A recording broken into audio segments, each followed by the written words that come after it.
welcome back to our Women of History segment. Today we have Mrs. Hollenbeck here to talk about Elizabeth Cady Stanton. Thank you for being here. Well, thank you for having me. It's a pleasure. All right, so first off, when was she born?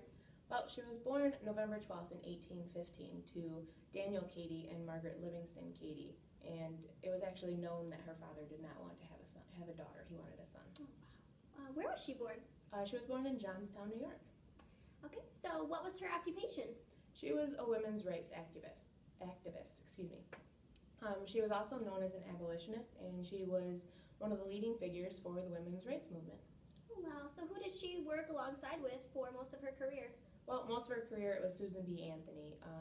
They actually met in the early 1850s, and their biggest endeavor together was the National American Women's Suffrage Association. Okay, so what type of education did she have? Well, she started off going to school at Emma Williams Troy Female Seminary School, and then after that she continued to study at Johnstown Academy in Seneca Falls. And then while she was still living in Seneca Falls, she studied and practiced law when she was married. Oh, wow. So she was married? Yes, sorry, she was married, and they actually had 7 kids.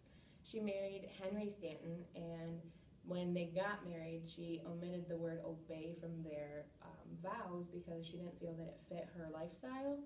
And then they actually got married against their parents' consent, but they honeymooned at the Anti-Slavery Convention in London. Oh, wow, that's so interesting. So can you tell me about the Seneca Falls Convention? Well, the Seneca Falls Convention was a meeting where they got together to sign and create the Declaration of Sentiments. The Declaration of Sentiments was a document that proposed that women should be allowed to vote. And they then moved on after they got that passed to actually get the right to vote for all people. And they created a petition and had it signed by over 400,000 people, and it actually put immediate processing of the 13th Amendment onto the U.S. Constitution. Wow, that's such an awesome thing. Well, thank you, Mrs. Hollenbeck. It was our pleasure having you on the show and learning about Elizabeth Cady Stanton.